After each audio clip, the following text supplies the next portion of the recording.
But is there like a trick to this, or? Yeah, I can right click on this and save as it. Like go back. I showed that exact same function. Let's go back. Yeah. Have it. Right click on it. Right click on, Oh, so instead of going through the link, Yeah. right click on it and Yeah. just say save as. Save link as. whoa, Where you want to do it. nice, neat. Yeah, hello.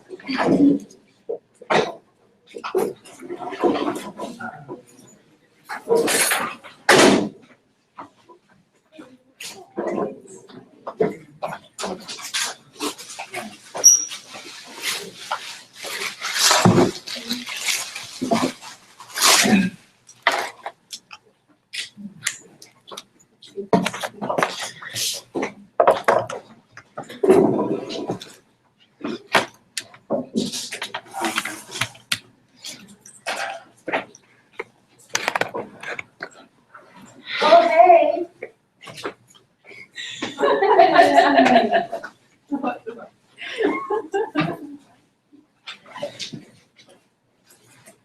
Thank you.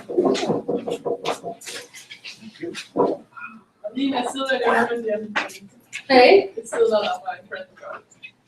Oh, I'm like, is she ignoring me? Doesn't she want $100? I do. What? I want to slide. Yeah, that's normal. It just creates this inception because it's screencasting the screen and then it screencasts the screen. But it's screencasting now, so. Okay. That's weird. I thought I. This.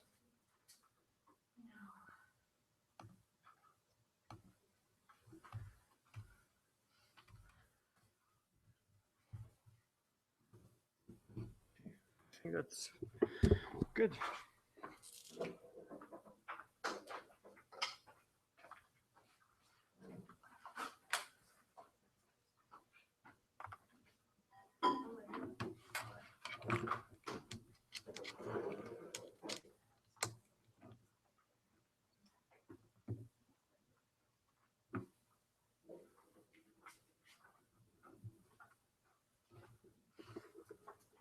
So that's what we're sticking notes. Yeah, that's fine. It did.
Okay, so hi everyone, I'm Catrina.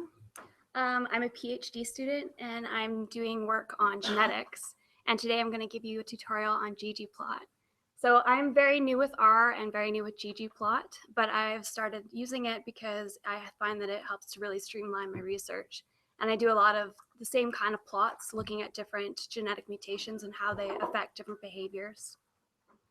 And ggplot is really great because it's very flexible. It's also very reproducible, so you're able to make the same plots again and again with little error. And it's easy once you get the basics down. Okay. So we're gonna go into our studio, and today we have 2 sticky notes here. So if you are good, I want you to put up the blue. So if everything's working fine and you're happy, you can put the blue on the back of your computer. So that's a signal to me to know that you're okay. And if you're just a little bit lost or a little bit behind, you can put up the yellow sticky note. We can slow it down or get some help for you. Okay. So everyone can put up their blue stickies now, if they're happy. All right, so the first thing we're gonna do is make sure that everyone has ggplot downloaded in our studio. So everyone has our studio up right now, and we're gonna type in this command here. So I'm gonna start a new R script here. And it's going to be an if statement, open bracket, exclamation mark, and require ggplot2, and open curly bracket, space, install packages, install .packages, again ggplot2, paragraph, and library ggplot2. Okay.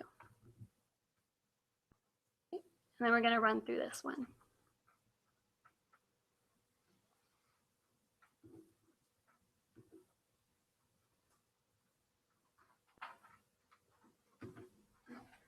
So if anyone has any problems with that, please put up your yellow sticky, or else we'll move on. Okay. So in my research, I'm really interested at looking at data where I'm looking at different mutants that affect different behaviors in different ways. So today we will be working on data that looks at how worms respond to sensory stimuli. So what we do is we execute these mechanical taps to the worms. They're on little petri dishes. You tap them and they execute a reversal response. And then they learn to ignore the stimulus as you continuously tap them. So we're going to try to play with graphs here and see if we can find differences between the mutants. So first what we're going to do is load up the data. So in order to load up the data, I just navigate through the file system in RStudio. So wherever you have the data, you can navigate here. So for me, I have it in Documents.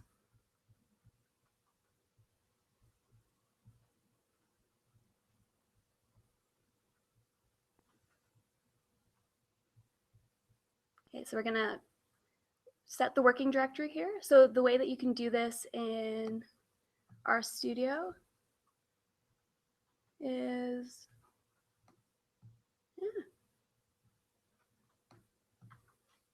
it's a little squished here. You can go to this little wheel here and go to set working directory, so where your data is. Okay. And then you can go read in the table. So I'll do it up here, read.table, data _ short.txt. And we're going to assign that to a variable or an object in R called data. And we're going to run this one. And you're going to put quotations around data short.text. Now you have an object with data.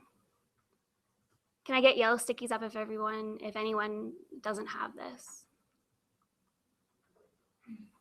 Cool, everyone's great. Okay, perfect. Okay, so now we're going to get and start looking at the data. So if you just put in data here, it's a very short data set.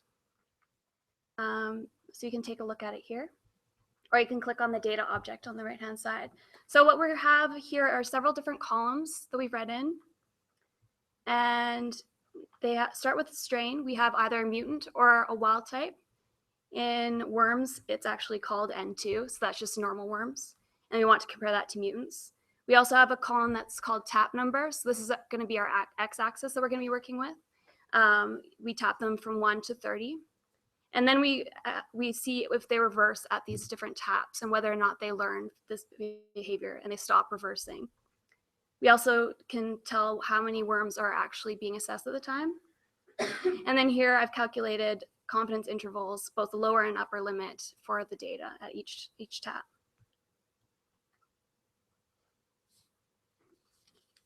Okay, so now what we're going to do is start up a ggplot. Now in order to do that, we're going to have another object of p for plot. And we're going to start putting in arguments. So ggplot starts with the first argument being our data. So here it's just data, and then a comma. And then we put in aesthetics, which is AES, which is similar for other plotting systems. And typically the first one is that we put in is the x-axis. So here it's going to be tap stimulus, or tap number. That's just one of the columns. And if you wanted to be explicit, you could do x equals tap number. And on the y-axis, we're going to see how many worms are reversing. So here we go. Okay.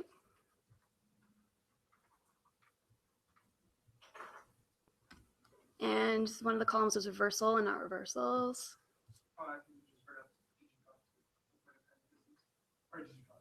Yeah. Yeah. Okay, so then we're going to try to, is that what you're saying? Oh, yeah, thanks. Yeah, exactly. So you have to call ggplot. Okay. So next we're going to plot this with the p, and it's not going to let us do that. I did it wrong again.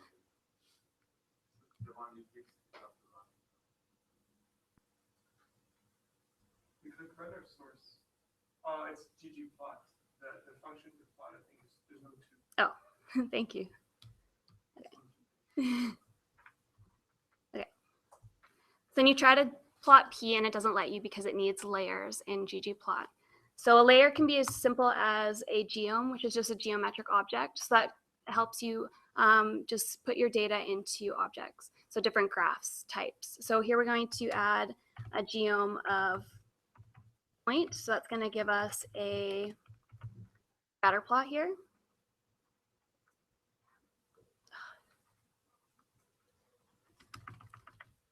Geom underscore point, and then open bracket, close bracket. And now we get a nice little graph here.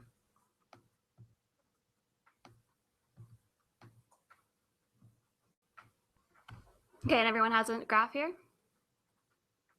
Awesome. Okay.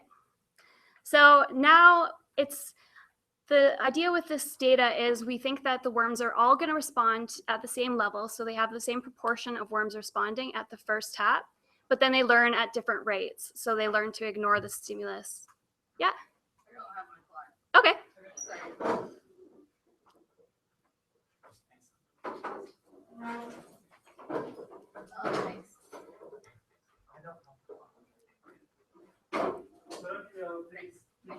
Yeah, yellow stickies if you don't have the plot. Those stickies down until you have a plot, please.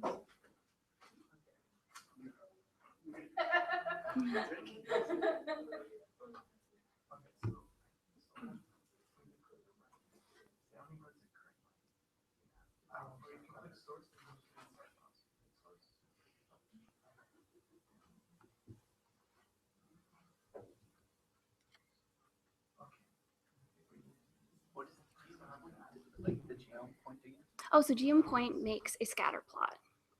So P already has the data and what's on the X and Y axis, and then geom point just makes it scatter plot. So it just puts the actual points on. Yeah. Yeah, so you can't actually visualize anything until you tell it what kind of graph to visualize. Yeah. So if you were trying to make a histogram or something else, then it's a different command. Yeah, exactly. A different geome. Yeah. And I have a really nice, at the end of the lesson notes, there's nice sites.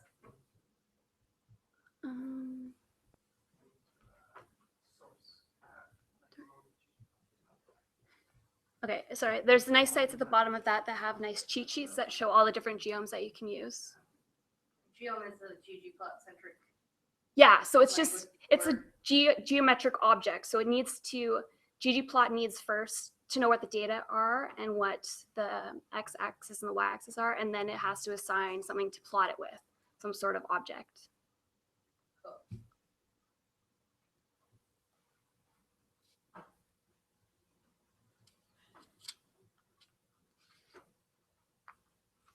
Okay. So I'm just going to go on a little bit here. So we're going to look at data again. And so what you can see here, I'll just take up data here. So what you can see in the graph here, if you zoom in on it, is we wanted in this data for the worms to respond similarly to the first tap. So the proportion of worms responding in all mutants is about the same, but then it changes over time. They learn differently, but they start the same. And this isn't what we're seeing here.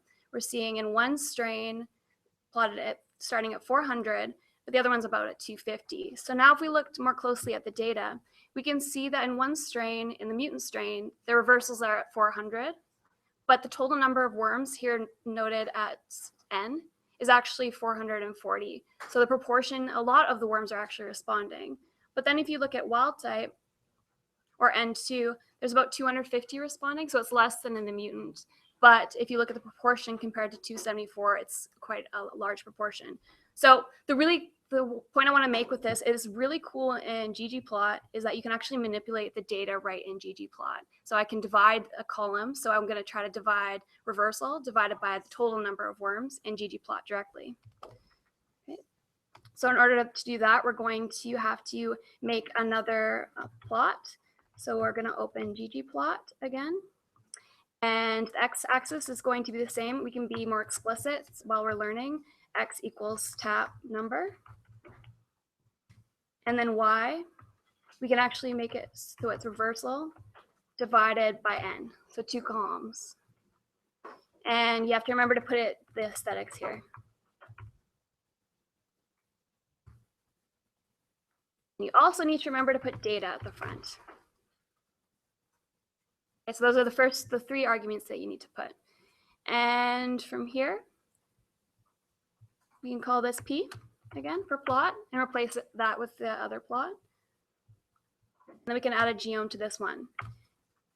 Add a plus sign here to add a geome. Whenever we're adding different layers for this, so this data is a layer, and then we're adding another layer on top of it to actually plot a scatter plot. So for here, we're going to do geome again point.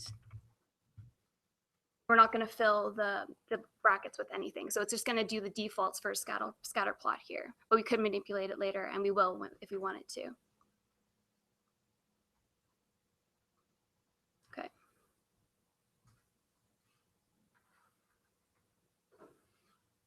Okay, and then we're going to look at P. Okay, so now we see that the data has been manipulated and everything's starting at a high level at tap number 1. So does everyone have this plot? The stick is if you have the plot, and then down if you're going to work on it, yellow stick is you are having trouble. Okay, great. So I'm actually going to, okay, so next what we're going to do is we can make it more pretty, so we can change the aesthetics of the graph. And the way that I wanted to do this is I'm just going to copy this part here. So I'm just going to have the P going to equal the very base of the plot. So we're just going to run that again as P, and then we're going to add other layers onto P. Okay, so the next layer we're going to try is similarly a geome underscore point. We're actually going to change the default in the scatter plot. In order to do this, we do aesthetics again, and we can assign the different categorical variables in there, which are the strains, the wild type versus a mutant strain. And we can do these different colors. We can do colors equals strain. So it's just mapping each strain as a different color. And it's very smart about it. So if you only have 2 strains, it picks colors on opposite sides of the color wheel. So we can take a look at this one, and can I get everyone put the blue stickies down, and if you have the plot, put them back up.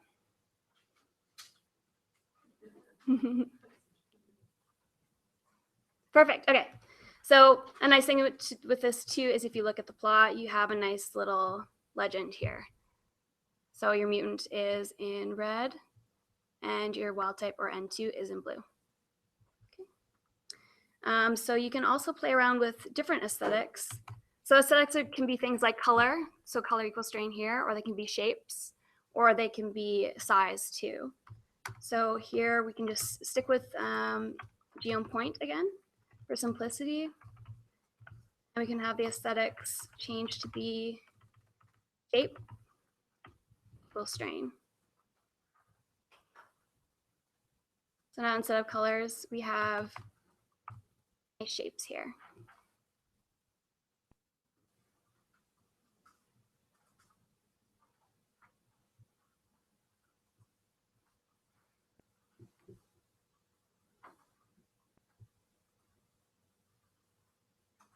Okay, great.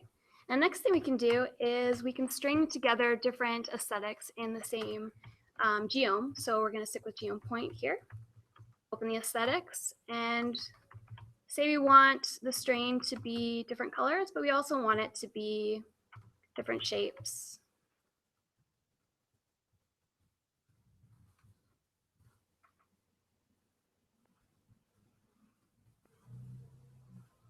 So now we can see that we have different shapes and different strains just by stringing it together in the aesthetics with a comma.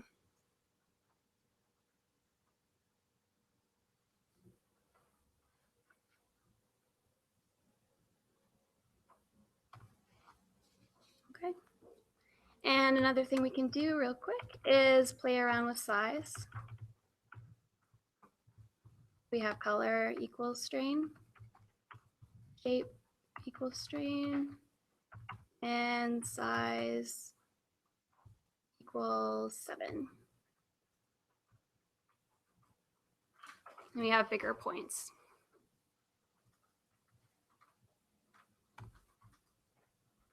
Okay. And another thing you could do if you wanted to make it a little bit prettier is you can assign color to continuous variables. So you could do something like tap number for color. And then you get another little legend for the color that is the different tap numbers. Okay. So the other really nice thing about ggplot is you can add layer upon layer, and you can manipulate the data to be any way you want.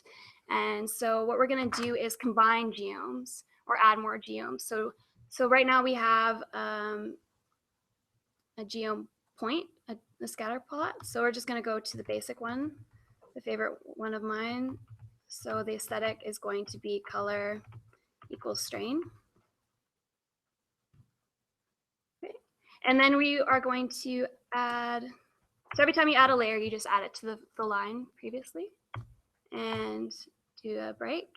And what we're going to do now is add in another geom. So we're going to make it a line plot with points at each of the tabs. So you just can do geom line. This is just another type of plot, and we're just combining them together. But you could just do a line plot by itself if you wanted.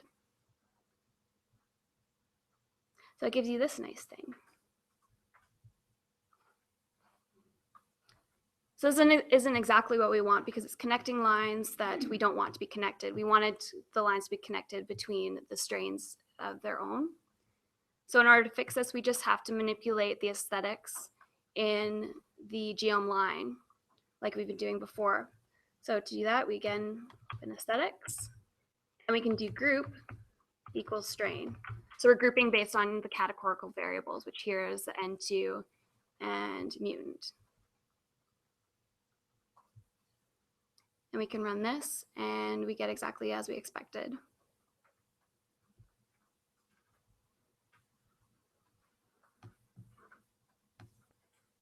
So they're grouped in the line here.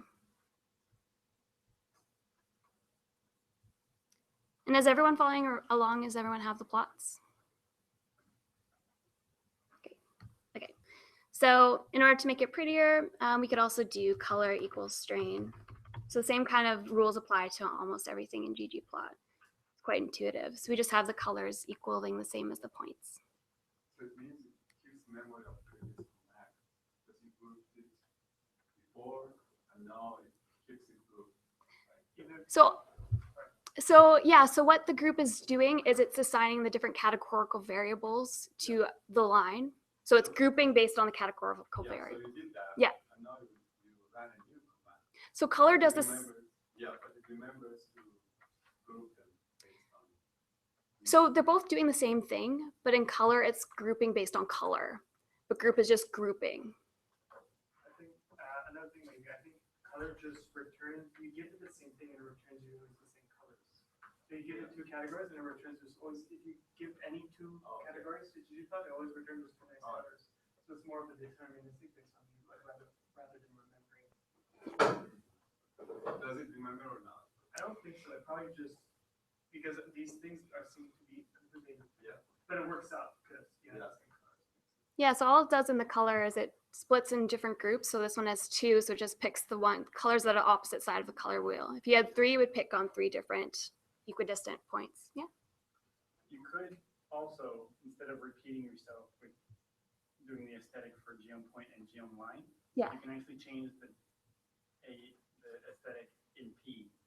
So call ggplot again and add color equals strain right in that first aesthetic. Then you just call geom point geom line without any arguments. Okay, can you walk me through that? Yep. Okay, so we're going to have P still, or we're going to do this from the very beginning. So ggplot and the data in. Yeah, and then data, and then aesthetic, x equal path number, y equal reversal divided by n. And then another comma, just color equals strain. Yeah, that's great. Cool. And then you can just do. Plus geom point and geom line with no arguments. That's awesome. Yeah. Okay, and then yeah, plus. I was just thinking, like, if I'm going to use, I don't want to repeat myself. So like No, that's a really good point. Yeah, that's perfect. But do you have to do these commands in new lines or You can continue it on, but it's easier to read when you have on different lines. Yeah.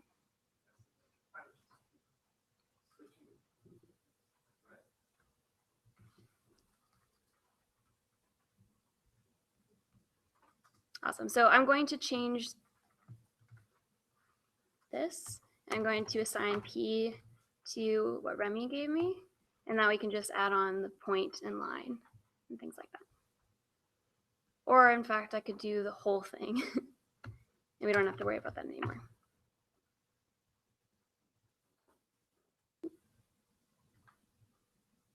So now we're just we would add layers onto geom point and geom line are already there. So yeah, basically all we're doing right now is just adding more layers to get exactly what we want from the plot.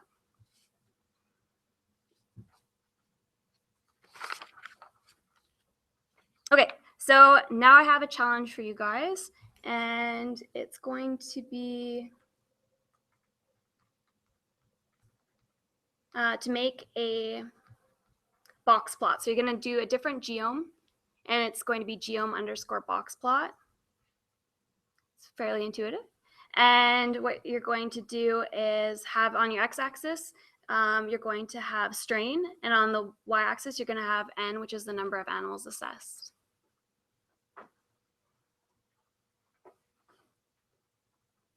And take down your stickies and put up a blue one when you're done.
talking about that line. And then, so like the source.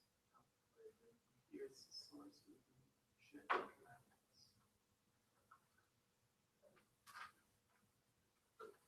Or you can do option command. Sorry, shift command enter. And it tells you exactly everything.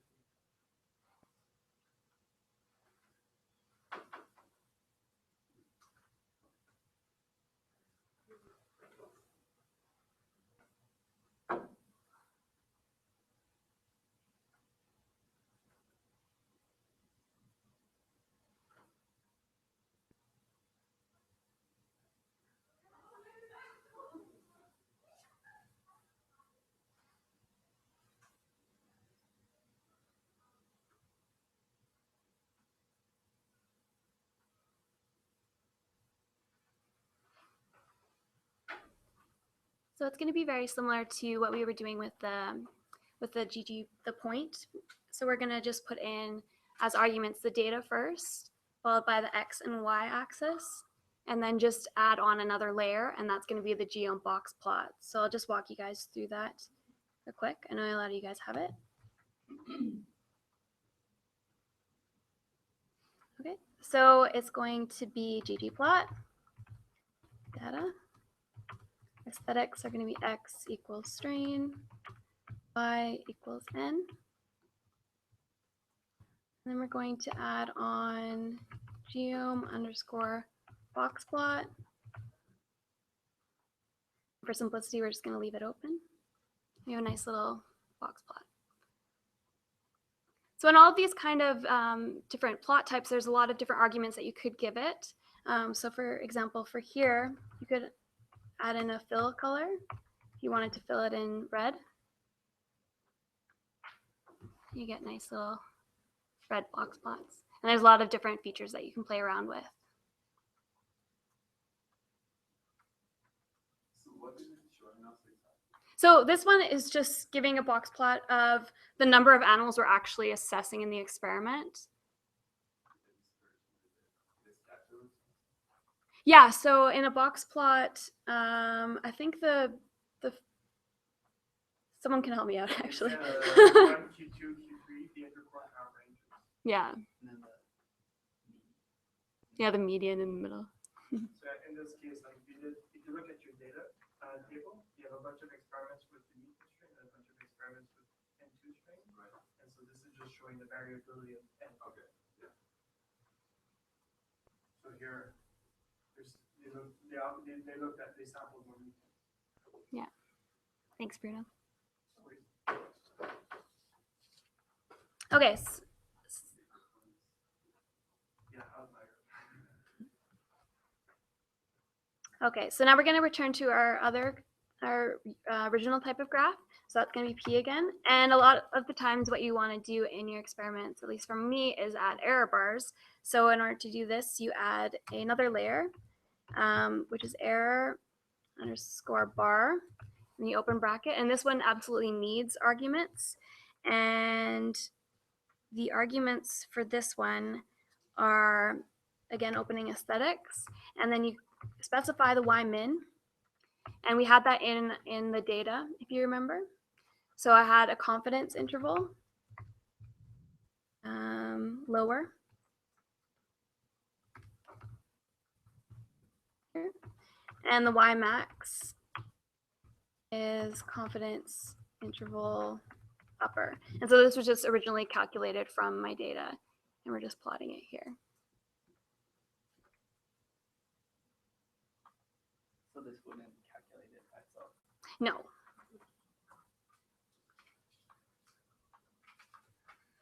Okay, did I do it wrong? Oh, so it's geom underscore error bar. Sorry, guys.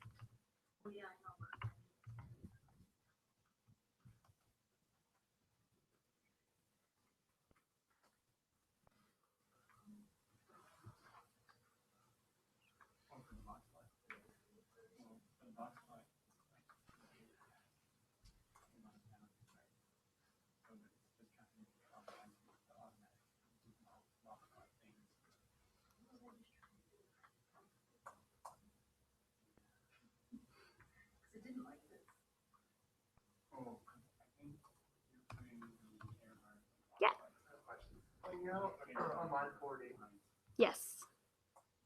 Line 40, yep. why didn't you go P plus whatever that was? So that The was, next one you do. so for that one, this was just for the box plot, so we don't want to build on that one anymore. So if I wanted to build more on that one, then I could assign it to an object and then add on more layers. The only reason I'm doing P plus is because we're reusing the same layers again and again. So I assigned the original layers and the data to an object, and then you can just add on. You don't necessarily need to do that. You just want to have them. So yeah, so I did add this for this one. I added it onto the previous kind of plot, but I just didn't want to work with the box plot anymore. Okay. All right, so this is what the plot looks like now. So we have our nice differences between the different strains, and we have our nice error bars showing the variability.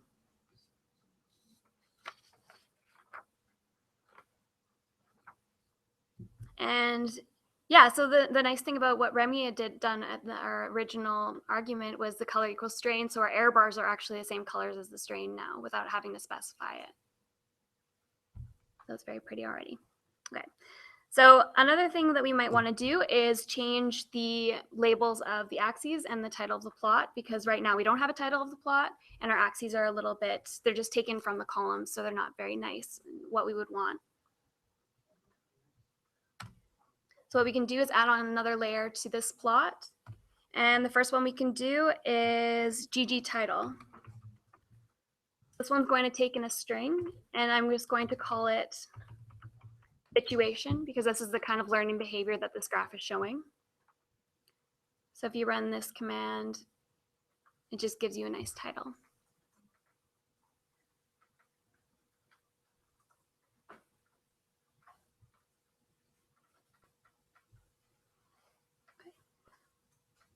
So, and it's very intuitive. You're going to add X label. You're just going to go X label and open bracket, and again, quotes, and you're going to name it whatever you want. Here, we're just going to name it tap number without the underscore. And it's going to replace the original column name with just tap number. Please put up your yellow sticky if you guys get lost. Okay. Next, we're going to do the X label, same as the Y label. And this one's going to be proportion reversing.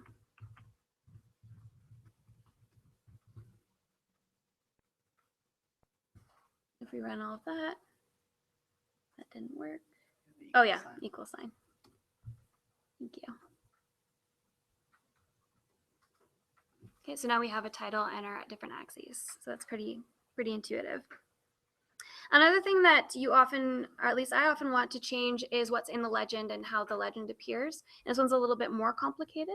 So we're going to add another layer, and we're going to look at this command that is most often just at the defaults, but we're going to have to go into it to manipulate the defaults and change them to how we like. And the first thing I want to do is change, say I wanted to change the label on the legend, and I wanted to call it type of worm. So that's just it there. You run that, it's going to change your legend to type of worm. Okay, and so what we're going to do with this one is we're going to change several different things under scale, color, hue. So in order to string things together within this, we're going to do a comma within the bracket. And you can do a break, or you don't have to, but it's often easier to read if you do. And what the next argument that you use is breaks, and this is going to tell you which ones you actually want to plot in the legend. So for us, it's going to be both mutant and N2, oops, in quotes. So these are the ones we actually want to have in the legend. And again, we're going to build on this, so a comma and then a break. And then we're going to say, okay, what do we actually want to call these ones in the legend? And for me, mutant's a fine name. N2 is a wild type version of worms. And so to be more general, maybe we, oops. maybe we'd want to call it wild type. That's just going in and manually changing the values of the legend.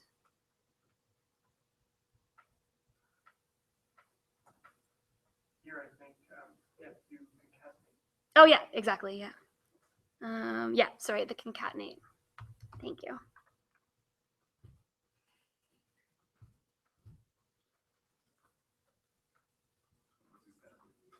So basically, it's like a, because of nodes, or right? It just, or in ours, a vector. It's called a vector, and it just bundles them up. So you can pass them together to one parameter. Right. Oh yeah, of course.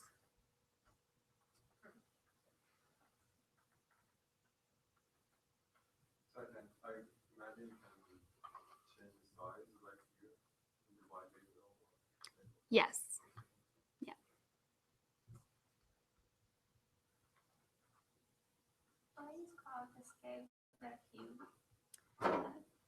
I think it's just a convention. I don't know exactly why it's called that. It's really awkward. There's tons of different ones.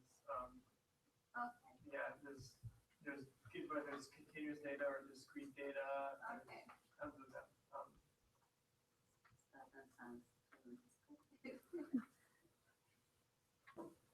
Yeah, usually everything is pretty simple until you start renaming things in legends. Then Yeah. it gets a little messier.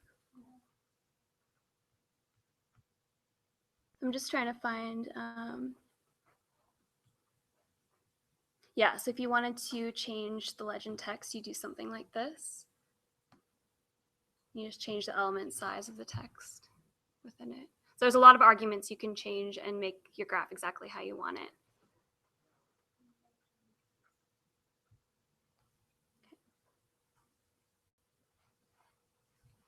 Okay, so another thing, if you are lost, please put a yellow sticky on. I think everyone's caught up.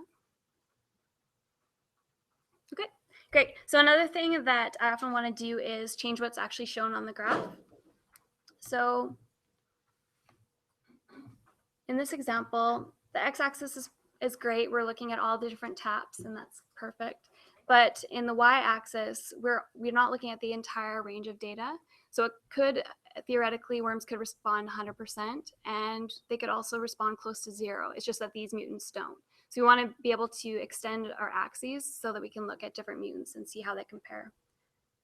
So in order to do this, we're going to go into the axes. So we're going to do another plus because we're going to add another layer.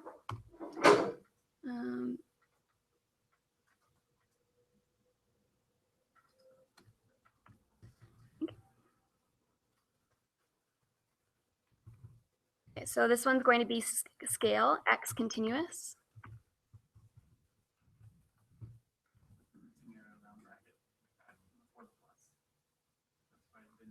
Oh, that's why. Thank you.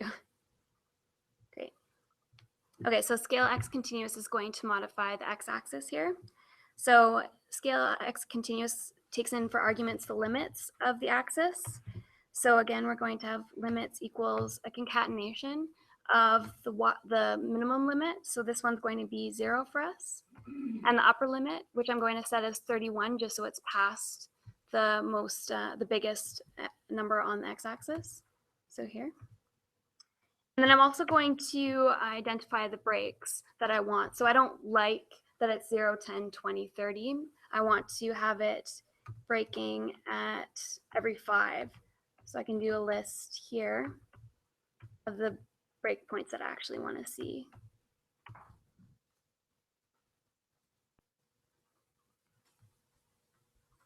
And if we run,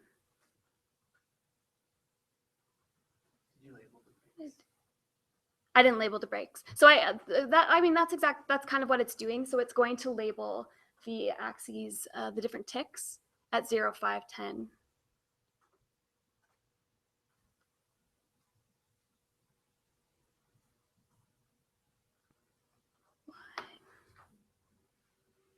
Oh, I'm sorry, but no, that's what you meant. Breaks. Yeah, thank you.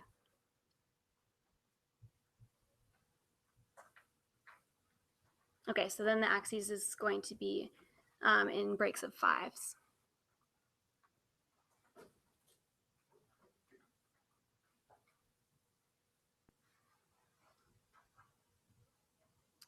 Okay, and the one that I was really interested in changing was the y axis.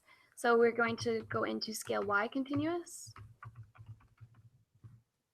and change the limits to be 0 at the bottom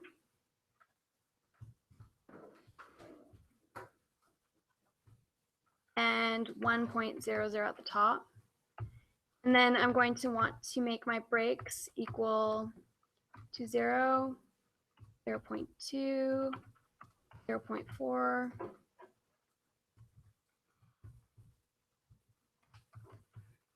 1.0.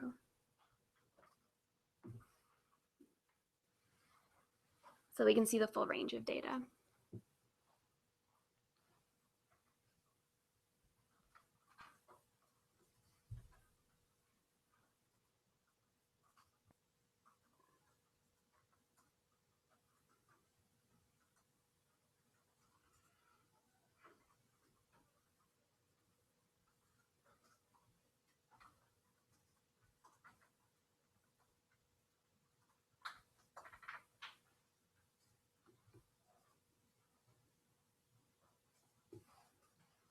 And feel free to run it when you're done.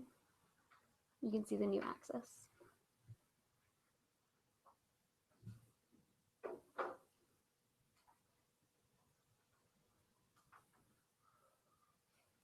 Okay, so now we have our breaks exactly where we want them. Okay, so now I'm going to give you guys another challenge. And I'm going to ask you to make a plot with tap number on the y-axis and proportion reversing on the y-axis, or tap number on the x-axis and reversing on the y-axis like we've been doing, but I only want it to display the last 10 taps. So you're going to manipulate the axes and what you're actually showing on the graph.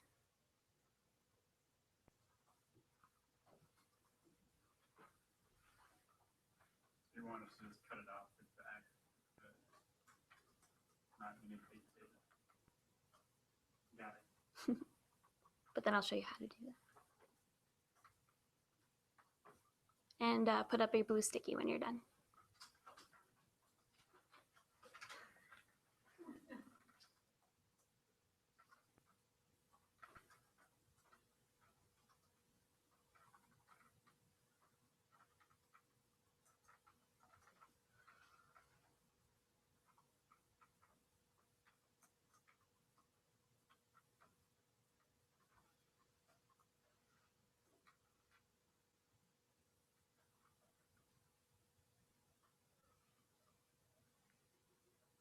So again, the tap number is x-axis. This is a typo.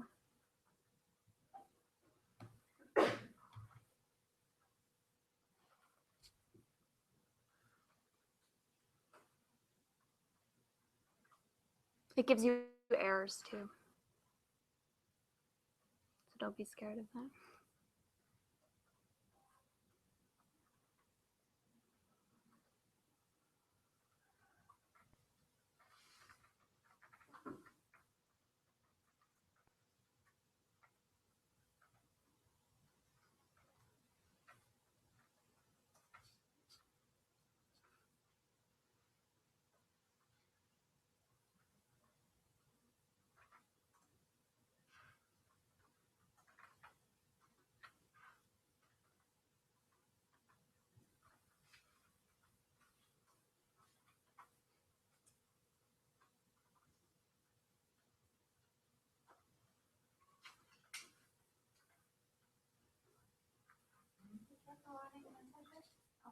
Yeah. That's supposed to happen. Yeah.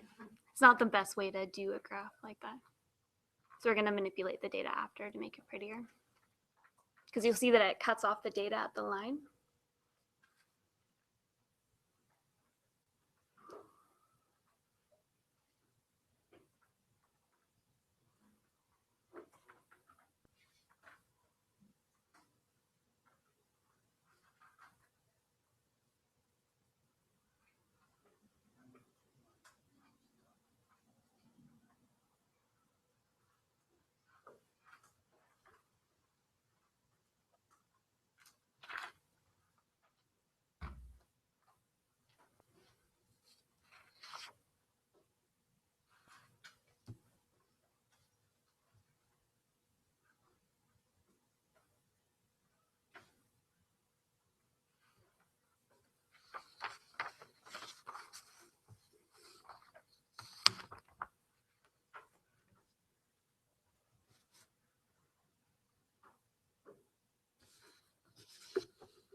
The last 10 tabs. Okay, so guys, I'll show you what I did. So I just changed the limits at the x-axis to be start at 19. So it's going to contain the last, starting at tap 20 to tap 30. And then I'm going to change the breaks to not include up to 15. So only start at 20. And if you run this guy, you get some ugly error messages because as you can see, you get it cut off of the graph here. So that's not the nicest way to do it. But there's another really cool thing that you can do in ggplot where you can actually subset the data. So I'm just going to show you how you can do that.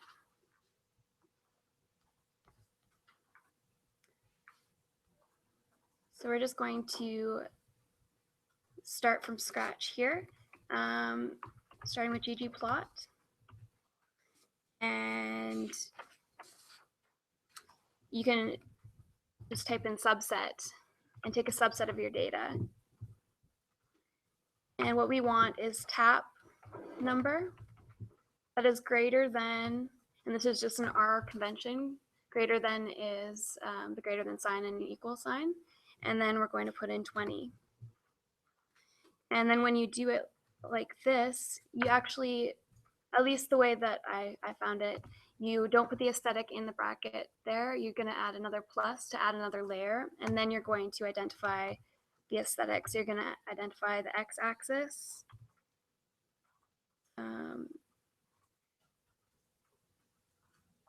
which is tap number, and y, which is reversal divided by n.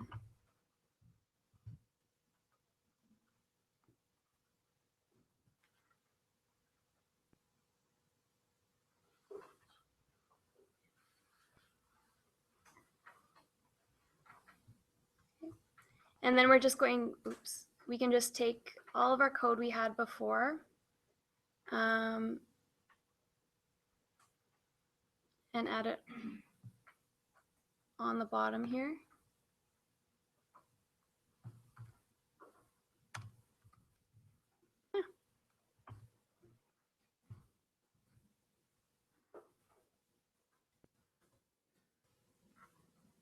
But we've lost our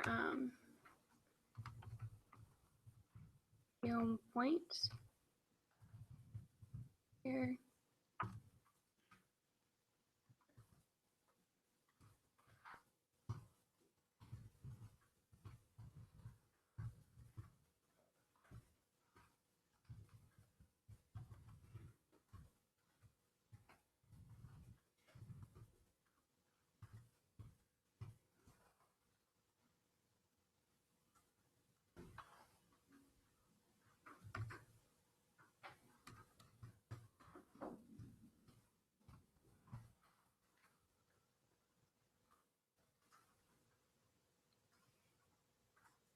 So this is just more to show you that you can subset the data directly in ggplot. And hopefully I put everything back together okay.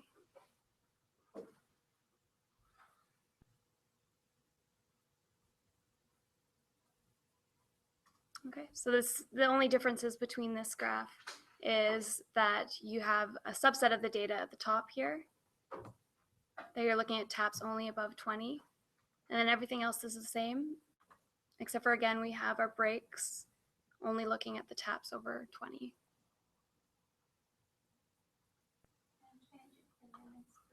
Yeah, you can change the limits to 19 and 31. Yeah.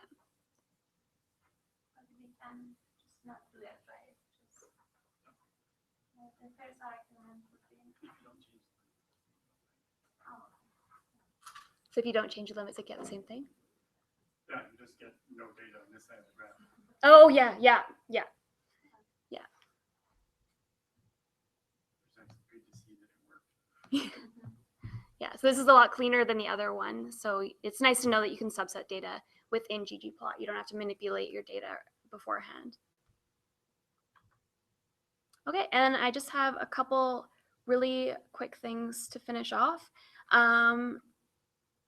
There are some custom themes that you can use in R, so I don't really like the gray background.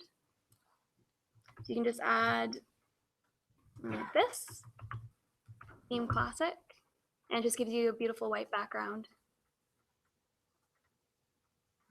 And without any grid lines, and there are different kinds of themes that you can choose from to manipulate your graph in any way you choose.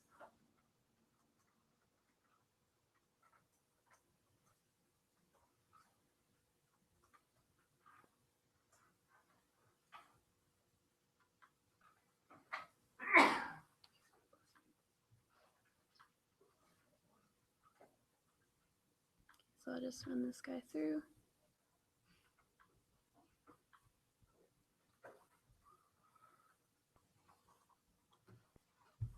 So it's whatever your taste or whatever you guys publish, however you guys publish. Okay. And then the final thing before we're done is ggSave. So you want to be able to save your plots. And so this command is ggSave. Okay. So ggSave by default will save whatever your last plot was. And you open up the brackets and you name what your plot's going to be when you save it. So I'm going to name it finalplot.pdf. And it'll be saved in your working directory, and for us, that's where our data was. And if you do this ggSave final plot, it actually will save your parameters, your size of your graph, exactly how it is. So you can actually put in our, which isn't for, yeah, exactly. It's very miniature, and then you don't want all your graphs looking different, right? So you can put arguments in it and how big your the width is. So for here, put 9 and height. Centimeters or something. I think it's in inches. Yeah, I'm not sure. But so this will give you consistency in your different plots. If you're plotting the same thing over and over again, but with different strains, for example, you'll get beautiful plots. And ggplot is smart to look at the extension that you put and will automatically save it. So if you do PNG image or that, if you use JPEG, and it's only sometimes it won't be able to do depending on the setup of your computer, so be careful. But PDF is a good format, by the way, for a PSA because it's vector based, so you can make it as big as you want and it will not become blurry. Please use vector images and make pictures. Makes them pretty. And if you make them larger, they won't start blurring out. Awesome. Okay, so that's all I have for you guys. Yes? You can also save them the old-fashioned way. Okay. You call either PDF or JPEG or TIFF, which Oh. are base functions in R, before you call ggplot. Oh, okay. And then you turn the device off, and it will work. So you do PDF, you just kind of wrap it in that? Yeah. So before you do And just call PDF and then open you bracket or run the anything? PDF inside. That? Oh, that's cool, yeah. And you don't have to specify the extension, I guess. Yeah, I don't think you have to, But you can. could, yeah. And then it'll just, you have to do plus or anything, or just? Nope, just call that and then run the ggplot and then way at the bottom do dev.off and then brackets. What does that do? That turns off whatever graphic device you open. So there she had opened the graphic device, PDF graphic device, and then she called ggplot and it puts everything inside that graphic device, and then that dev off command closes it. Okay. Okay, so the PDF command you have to do that at the beginning. Yeah. And do you have to print the plot? You have to like do P at some point to make it print to the. I'm not sure. I'll try. Well, for me, I don't have an object. What was the benefit of that method is, because it seems just like workload. It is, but it's just that I'm used to doing it that way. Okay. So I imagine that some other people might. Thanks.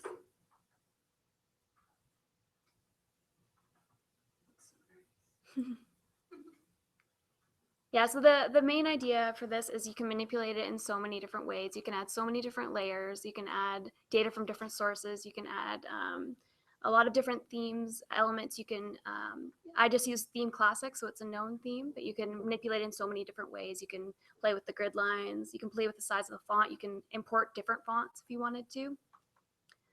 So it's endless. And as you can see, a lot of the ways that you build on it is with aesthetics and just with these different layers. So Awesome. Right on time. Thanks, Katrina. you're welcome. So everyone, just a reminder, this Friday we have our hacky hour at Club Ilias. So I would invite everyone to come and just socialize and talk about maybe our different experiences with like different programming. You can bring your laptops, you cannot bring your laptops, you can just socialize, buy drinks, alcoholic or non-alcoholic, it's up to you. And it's going to be this Friday, I think at 4:30 at Club Ilias. So I invite everyone to come, bring your friends too. And that's one thing. Also, next thing, if you have any feedback, leave it for us. Put your sticky notes next to the ones on the wall on your way out. Positive feedback on the blue, any constructive criticism on the yellow one. And we look at this feedback, we take pictures of the wall of feedback for us, and we share it among instructors so that we can improve over time and give the best we can for you all of you. So thank you, everyone. Hopefully see you Friday, if not next Tuesday. Thank you. Thank you. Oh yeah, next Tuesday is a co-working session. So if you have just some project you're working on that you just want to either have been running into issues with, or you want to try something new, you want to try plotting something, maybe just show up with your laptop, work and sounds, or you can start asking questions. It's a great way of just doing something you've not necessarily comfortable with before, and then have people around that you can bounce ideas off of. Really great. When is that again? That's going to be next Tuesday. Tuesday. Same time.